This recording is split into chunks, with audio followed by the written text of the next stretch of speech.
this side of the aisle, they're still kicking. Still kicking? Mm-hmm. See what you find out when you include the old guy. Huh? What, are you having a stroke? Your hair, do you do that on your own, or do the stylist decide you're going to get these streaks? That was, when I joined the cast of Warehouse, Yeah. I had shoulder-length brown hair, like the same hairstyle I've had effectively since I was 6. It was just sort of everyone's general opinion that, you know, if Claudia is this edgy character, she's got to have a sceney haircut. And so I believe there were meetings upon meetings about how Allison Scagliotti's hair should be changed, which is something that I'll never wrap my head around about network proceedings, but, the idea to throw some color and give it a choppy cut was something I was in favor of from the beginning.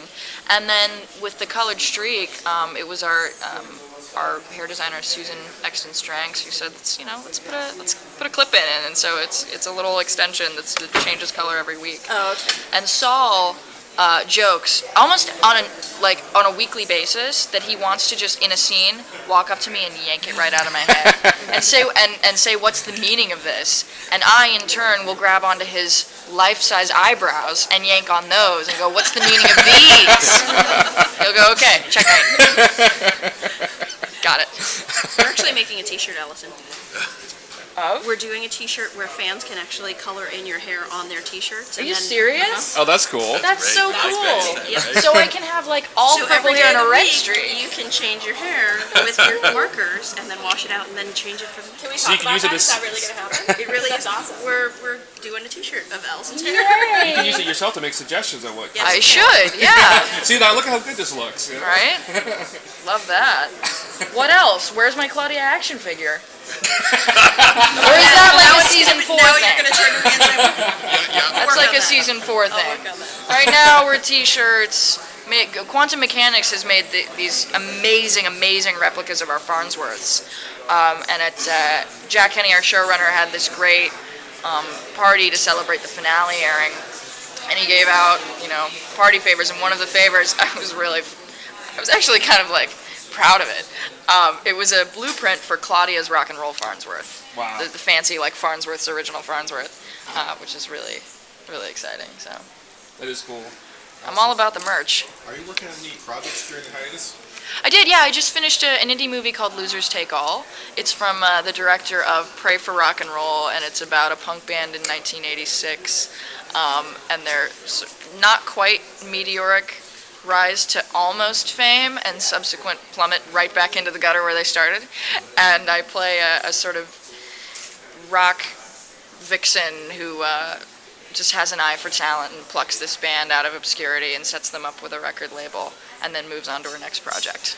So I'm excited about it. It's very much my wheelhouse. And recording crazy people on the subways in New York. That's always fun. Yeah, I just put a video up on YouTube. It was the best thing I've ever seen. This man with like garbage bags was singing New York, New York at the top of his lungs. And he all the words were wrong.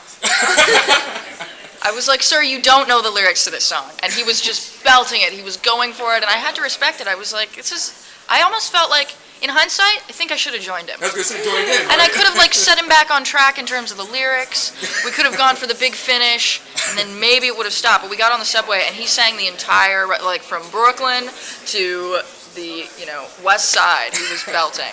Anybody tipping? Nobody tipped him. And it was the responses were so polarized. It was a really interesting. I love that I had my flip cam with me because just almost funnier than this guy was the reactions of people around him. People were either just over it and just did not want anything to do with him, or like me that were laughing hysterically. I couldn't get enough of it. I didn't want to get off the train. I didn't realize until he said, "This is the last stop," that it was the last stop. Get off. Like, oh.